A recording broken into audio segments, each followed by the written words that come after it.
بسم اللہ الرحمن الرحیم۔ السلام علیکم۔ واقعہ معراج اللہ تعالیٰ کی قدرت کی نشانیوں میں سے ایک نشانی ہے۔ چشم زدن میں عالم بالا کا نقشہ بدل گیا۔ حکم ربی ہوا، اے جبرائیل اپنے ساتھ 70,000 فرشتے لے جاؤ۔ حکم الہی سن کر حضرت جبرائیل علیہ السلام سواری لینے جنت میں جاتے ہیں، اور آپ نے ایسی سواری کا انتخاب کیا جو آج تک کسی شہنشاہ کو بھی میسر نہ ہوئی ہوگی۔ میسر ہونا تو دور کی بات ہے، دیکھی تک نہ ہوگی۔ اس سواری کا نام براق ہے۔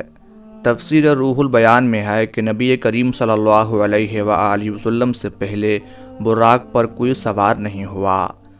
ماہ رجب کی 27ویں شب کس قدر پرکیف رات ہے۔ مطلب بالکل صاف ہے، فضاؤں میں عجیب سی کیفیت طاری ہے۔ رات آہستہ آہستہ کیف و نشاط کی مستی میں مست ہوتی جا رہی ہے۔ ستارے پوری آب و تاب کے ساتھ جھلملا رہے ہیں۔ پوری دنیا پر سکوت و خاموشی کا عالم طاری ہے۔ نصف شب گزرنے کو ہے کہ یکایک آسمانی دنیا کا دروازہ کھلتا ہے۔ انوار و تجلیات کے جلوے سمیٹے حضرت جبرائیل علیہ السلام نورانی مخلوق کے جھرمٹ میں جنتی براق لیے آسمان کی بلندیوں سے اتر کر حضرت ام ہانی رضی اللہ تعالی عنہا کے گھر تشریف لاتے ہیں، جہاں ماہ نبوت حضرت محمد صلی اللہ علیہ وآلہ وسلم محو خواب ہیں، آنکھیں بند کیے دل بیدار لیے آرام فرما رہے ہیں۔ حضرت جبرائیل علیہ السلام ہاتھ باندھ کر کھڑے ہیں اور سوچ رہے ہیں کہ اگر آواز دے کر جگایا گیا تو بے ادبی ہو جائے گی۔ فکر مند ہیں کہ معراج کے دولہا کو کیسے بیدار کیا جائے۔ اسی وقت حکم ربی ہوتا ہے، اے جبرائیل میرے محبوب کے قدموں کو چوم لے تاکہ تیرے لبوں کی ٹھنڈک سے میرے محبوب کی آنکھ کھل جائے۔ اسی دن کے واسطے میں نے تجھے کافور سے پیدا کیا تھا۔ حکم سنتے ہی حضرت جبرائیل علیہ السلام آگے بڑھے اور اپنے کافوری ہونٹ محبوب رب العالمین حضرت محمد صلی اللہ علیہ وآلہ وسلم کے پائے ناز سے مس کر دیے۔ یہ منظر بھی کس قدر حسین ہوگا جب حضرت جبرائیل علیہ السلام نے فخر کائنات حضرت محمد صلی اللہ علیہ وآلہ وسلم کے قدموں کو بوسہ دیا۔ حضرت جبرائیل امین علیہ السلام کے ہونٹوں کی ٹھنڈک پا کر حضور صلی اللہ علیہ وآلہ وسلم بیدار ہوتے ہیں اور دریافت کرتے ہیں، اے جبرائیل کیسے آنا ہوا؟ عرض کرتے ہیں، یا رسول اللہ صلی اللہ علیہ وآلہ وسلم خدائے بزرگ و برتر کی طرف سے بلاوے کا پروانہ لے کر حاضر ہوا ہوں۔ یا رسول اللہ صلی اللہ علیہ وآلہ وسلم اللہ تعالیٰ آپ کی ملاقات کا مشتاق ہے۔ حضور صلی اللہ علیہ وآلہ وسلم تشریف لے چلیے۔ زمین سے لے کر آسمانوں تک ساری گزرگاہوں پر مشتاق دید کا ہجوم ہاتھ باندھے کھڑا ہے۔ چنانچہ آپ نے سفر کی تیاری شروع کی۔ اس موقع پر حضرت جبرائیل علیہ السلام نے آپ کا سینہ مبارک چاک کیا اور دل کو دھویا۔ حضور صلی اللہ علیہ وآلہ وسلم کا ارشاد گرامی ہے کہ میرے پاس ایک آنے والا آیا اور اس نے میرا سینہ چاک کیا۔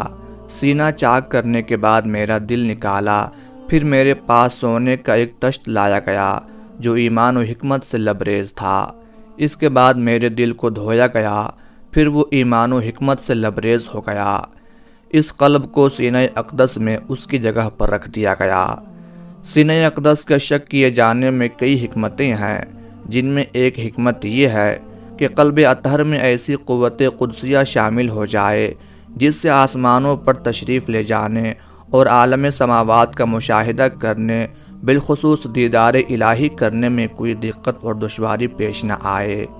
پھر آپ صلی اللہ علیہ وآلہ وسلم کے سر انور پر عمامہ باندھا گیا۔ حضرت جبرائیل علیہ السلام نے سرور کونین صلی اللہ علیہ وآلہ وسلم کو نور کی ایک چادر پہنائی، زمرد کی نالین مبارک پاؤں میں زیبتن فرمائی، یاقوت کا کمر بند باندھا۔ حضور صلی اللہ علیہ وآلہ وسلم نے براق کا حلیہ بیان کرتے ہوئے ارشاد فرمایا، سینہ سرخ یاقوت کی مانند چمک رہا تھا، اس کی پشت پر بجلی کونتی تھی، ٹانگیں سبز زمرد، دم مرجان، سر اور اس کی گردن یاقوت سے بنائی گئی تھی، بہشتی زین اس پر کسی ہوئی تھی، جس کے ساتھ سرخ یاقوت کے 2 رکاب آویزاں تھے۔ اس کی پیشانی پر لا الہ الا اللہ محمد رسول اللہ لکھا ہوا تھا۔ چند لمحوں کے بعد وہ وقت بھی آ گیا کہ سرور کونین حضرت محمد صلی اللہ علیہ وآلہ وسلم براق پر تشریف فرما ہو گئے۔ حضرت جبرائیل علیہ السلام نے رکاب تھام لی، حضرت میکائیل علیہ السلام نے لگام پکڑی، حضرت اسرافیل علیہ السلام نے زین کو سنبھالا۔ معراج کی رات 80,000 فرشتے حضور صلی اللہ علیہ وآلہ وسلم کے دائیں طرف اور 80,000 بائیں طرف تھے۔ فضا فرشتوں کی درود و سلام کی صداؤں سے گونج اٹھی اور آقائے نامدار حضرت محمد صلی اللہ علیہ وآلہ وسلم درود و سلام کی گونج میں سفر معراج کا آغاز فرماتے ہیں۔ اس واقعہ کو قرآن مجید میں اللہ تعالیٰ نے اس طرح بیان فرمایا ہے: وہ ذات ہر نقص اور کمزوری سے پاک ہے جو رات کے تھوڑے سے حصہ میں اپنے محبوب اور مقرب بندے کو مسجد حرام سے اس مسجد اقصی تک لے گئی جس کے گرد و نواح کو ہم نے بابرکت بنا دیا ہے، تاہم اس بندہ کامل کو اپنی نشانیاں دکھائیں۔ آپ صلی اللہ علیہ وآلہ وسلم نہایت شان و شوکت سے ملائکہ کے جلوس میں مسجد حرام سے مسجد اقصی کی طرف روانہ ہوتے ہیں۔ یہ گھڑی کس قدر دل نواز تھی کہ جب مکان سے لامکان تک نور ہی نور پھیلا ہوا تھا، سواری بھی نور تو سوار بھی نور، باراتی بھی نور تو دولہا بھی نور، میزبان بھی نور تو مہمان بھی نور، نوریوں کی یہ نوری بارات فلک بوس پہاڑیوں، بے آب و گیا ریگستانوں، گھنے جنگلوں، چٹیل میدانوں، سرسبز و شاداب وادیوں، پرخطر ویرانوں پر سے سفر کرتی ہوئی وادی بطحا میں پہنچی جہاں کھجور کے بے شمار درخت ہیں۔ حضرت جبرائیل علیہ السلام عرض کرتے ہیں کہ حضور، یہاں اتر کر 2 رکعت نفل ادا کیجئے، یہ آپ کی ہجرت گاہ مدینہ منورہ ہے۔ نفل کی ادائیگی کے بعد پھر سفر شروع ہوتا ہے۔ راستے میں ایک سرخ ٹیلہ آتا ہے جہاں حضرت موسیٰ علیہ السلام کی قبر ہے۔ حضور صلی اللہ علیہ وآلہ وسلم ارشاد فرماتے ہیں کہ معراج کی رات میں سرخ ٹیلے سے گزرا تو میں نے دیکھا کہ وہاں موسیٰ علیہ السلام کی قبر ہے اور وہ اپنی قبر میں کھڑے ہو کر نماز پڑھ رہے ہیں۔ پھر دیکھتے ہی دیکھتے بیت المقدس بھی آ گیا جہاں قدسیوں کا جمع غفیر سلامی کے لیے موجود ہے، حور و غلمہ خوش آمدید کہنے کے لیے، اور تقریباً 1,24,000 انبیاء و مرسلین استقبال کے لیے بے چین و بے قرار کھڑے تھے۔ حضور صلی اللہ علیہ وآلہ وسلم اس مقام پر تشریف فرما ہوئے جسے باب محمد صلی اللہ علیہ وآلہ وسلم کہا جاتا ہے۔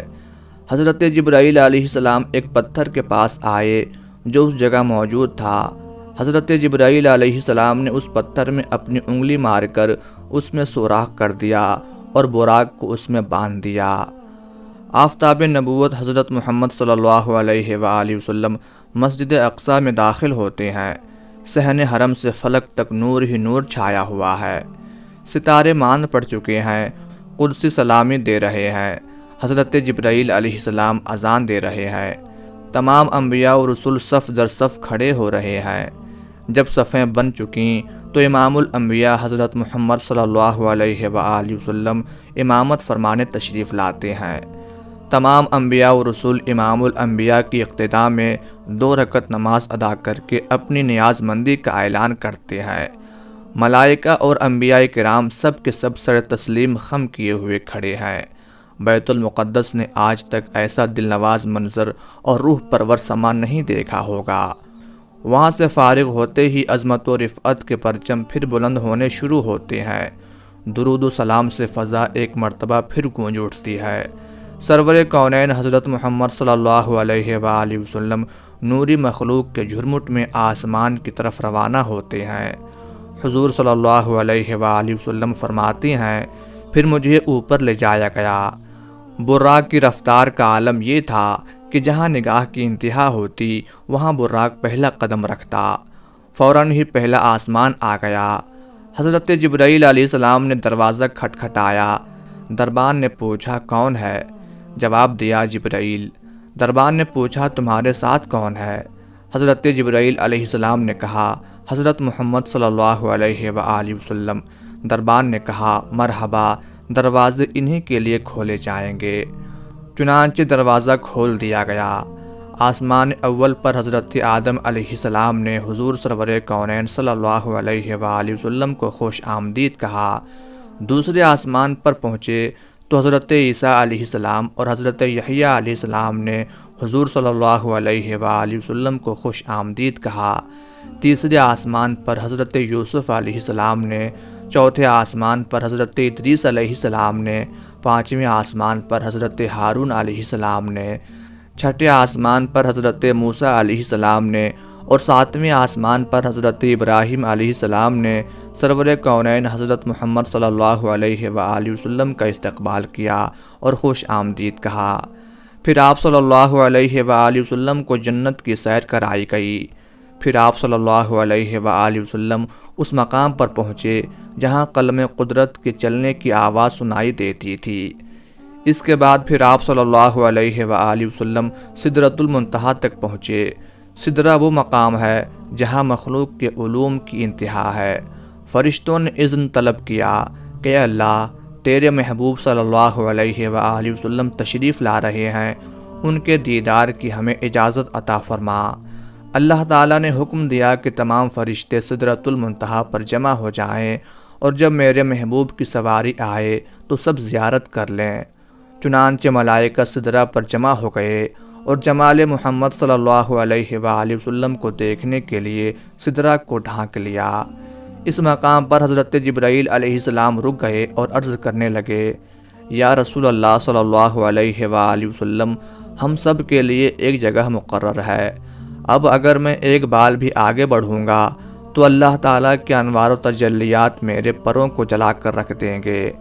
یہ میرے مقام کی انتہا ہے۔ سبحان اللہ۔ حضور صلی اللہ علیہ وآلہ وسلم کی رفعت و عظمت کا اندازہ لگائیے کہ جہاں شہباز سدرہ کے بازو تھک جائیں اور روح الامین کی حد ختم ہو جائے، وہاں حضور صلی اللہ علیہ وآلہ وسلم کی پرواز شروع ہوتی ہے۔ اس موقع پر حضور صلی اللہ علیہ وآلہ وسلم ارشاد فرماتے ہیں، اے جبرائیل، کوئی حاجت ہو تو بتاؤ۔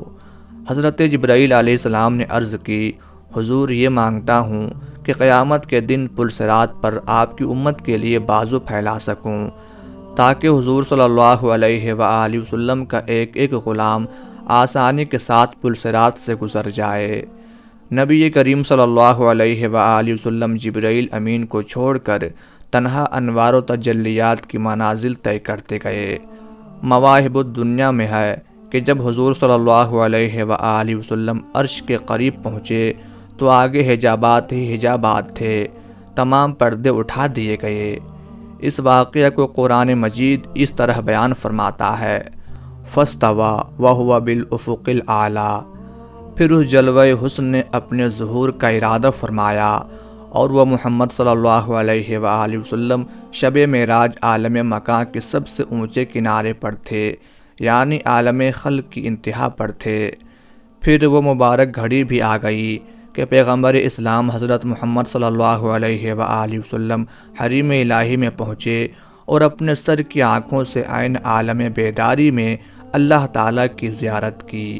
قرآن مجید محبوب و محب کی اس ملاقات کا منظر ان دلکش الفاظ میں یوں بیان کرتا ہے، ثم دنا فتدلی فکان قاب قوسین او ادنا۔ پھر وہ رب العزت اپنے محبوب صلی اللہ علیہ وآلہ وسلم سے قریب ہوا، پھر اور زیادہ قریب ہو گیا۔ پھر جلوہ حق اور محبوب صلی اللہ علیہ وآلہ وسلم میں صرف 2 کمانوں کی مقدار فاصلہ رہ گیا، یا انتہائی قرب میں اس سے بھی کم ہو گیا۔ جب نبی کریم صلی اللہ علیہ وآلہ وسلم بارگاہ الہی میں پہنچے تو ارشاد فرمایا، فَأَوْحَىٰ إِلَىٰ عَبْدِهِ مَا أَوْحَىٰ۔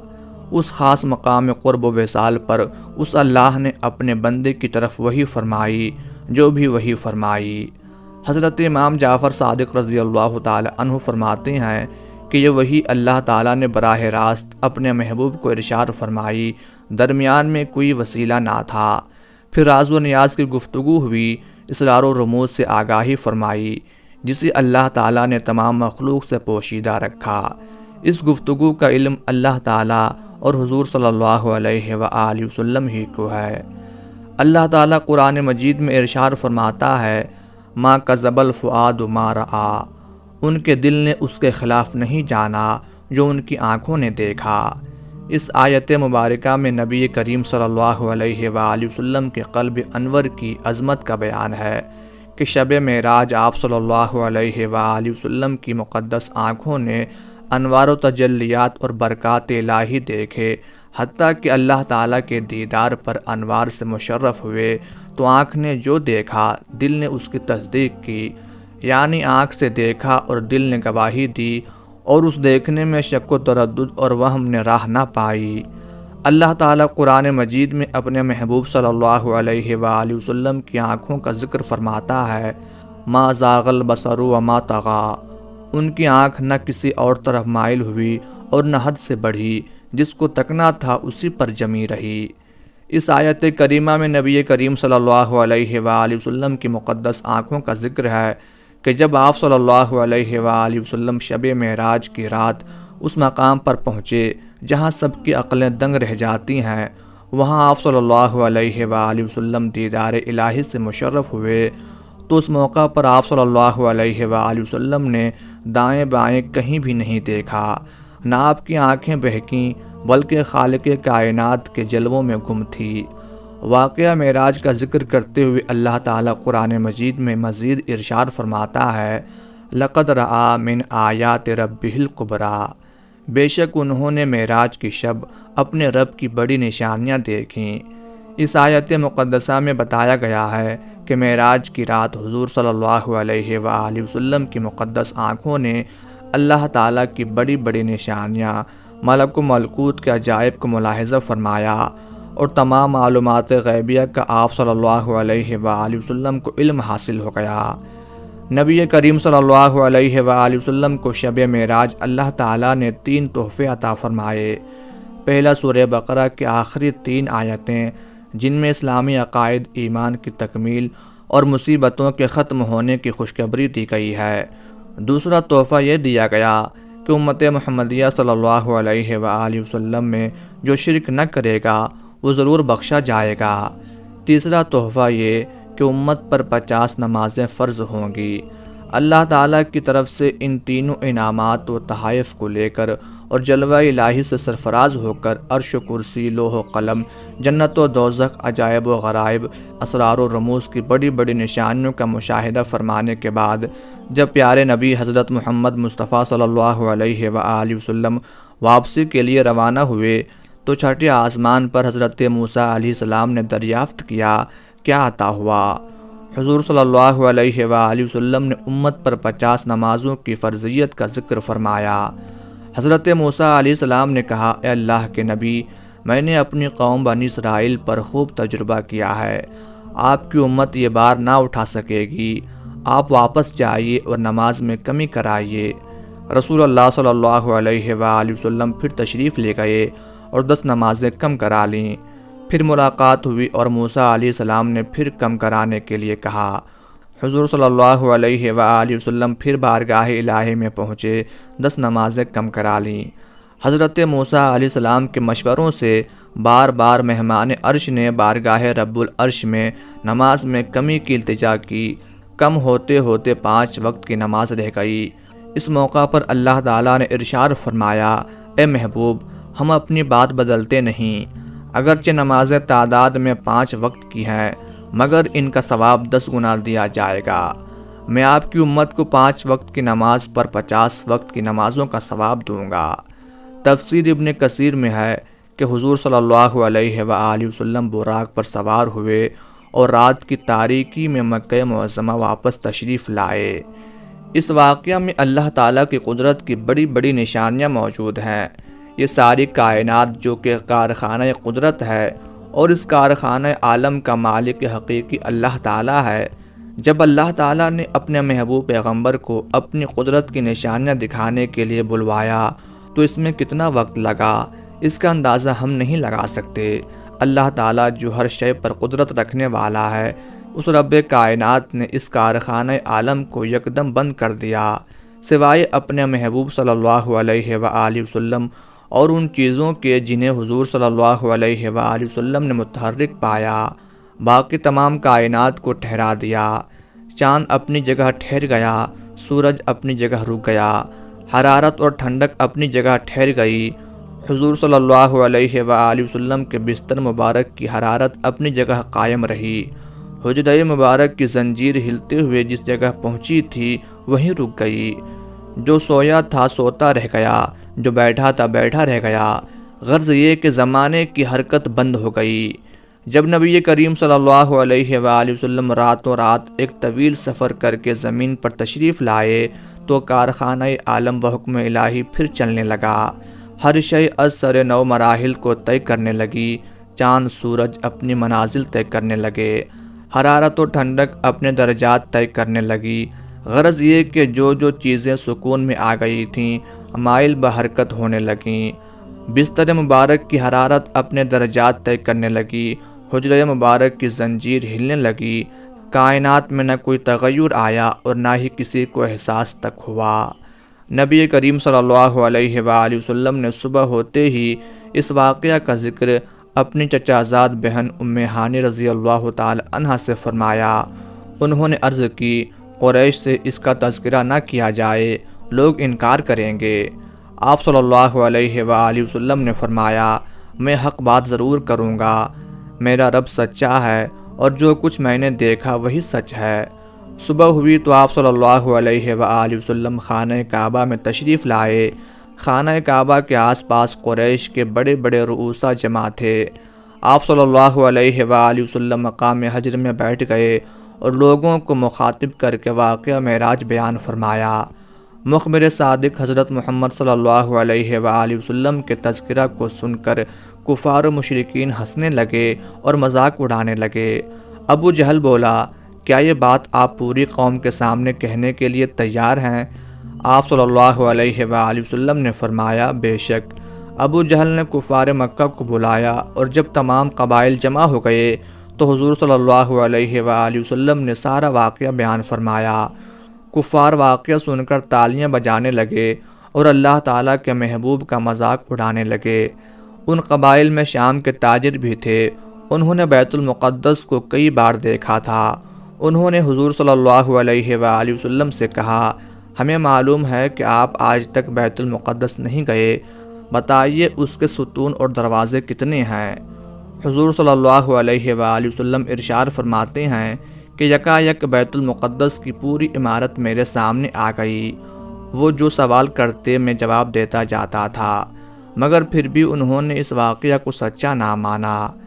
جب نبی کریم صلی اللہ علیہ وآلہ وسلم مسجد اقصی کے بارے میں جواب دے چکے تو کفار مکہ حیران ہو کر کہنے لگے، مسجد اقصی کا نقشہ تو آپ نے ٹھیک ٹھیک بتا دیا، لیکن ذرا یہ بتائیے کہ مسجد اقصی جاتے یا آتے ہوئے ہمارا قافلہ آپ کو راستے میں ملا ہے یا نہیں؟ حضور صلی اللہ علیہ وآلہ وسلم نے ارشاد فرمایا کہ ایک قافلہ مقام روحہ پر گزرا، ان کا ایک اونٹ گم ہو گیا تھا، وہ لوگ اسے تلاش کر رہے تھے۔ انہوں نے کہا، ہاں ٹھیک ہے، یہ بہت بڑی نشانی ہے۔ پھر حضور صلی اللہ علیہ وآلہ وسلم نے فرمایا کہ میں فلاں قافلے پر بھی گزرا، دو آدمی مقام ذی طویٰ میں ایک اونٹ پر سوار تھے، ان کا اونٹ میری وجہ سے بدک کر بھاگ گیا اور وہ دونوں سوار گر پڑے، ان میں فلاں شخص کا ہاتھ ٹوٹ گیا، جب وہ آئیں تو ان دونوں سے یہ بات پوچھ لینا۔ انہوں نے کہا، اچھا یہ دوسری نشانی ہوئی۔ اہل ایمان نے اس واقعے کی سچائی کو دل سے مانا اور اس کی تصدیق کی، مگر ابو جہل حضرت ابو بکر صدیق رضی اللہ تعالی عنہ کے پاس دوڑا گیا اور کہنے لگا، اے ابو بکر، تو نے سنا کہ محمد صلی اللہ علیہ وآلہ وسلم کیا کہتے ہیں؟ کیا یہ بات تسلیم کی جا سکتی ہے کہ رات کو وہ بیت المقدس گئے اور آسمانوں کا سفر طے کر کے آ بھی گئے؟ حضرت ابو بکر صدیق رضی اللہ تعالی عنہ فرمانے لگے، اگر میرے آقا صلی اللہ علیہ وآلہ وسلم نے فرمایا تو ضرور سچ فرمایا ہے، کیونکہ ان کی زبان پر جھوٹ نہیں آ سکتا۔ میں اپنے نبی کی سچائی پر ایمان لاتا ہوں۔ کفار بولے، ابو بکر، تم کھلم کھلا ایسی خلاف عقل بات کیوں صحیح سمجھتے ہو؟ اس عاشق صادق نے جواب دیا، میں تو اس سے بھی زیادہ خلاف عقل بات پر یقین رکھتا ہوں، یعنی باری تعالیٰ پر۔ اسی دن سے حضرت ابو بکر رضی اللہ تعالی عنہ کو دربار نبوت سے صدیق کا لقب ملا۔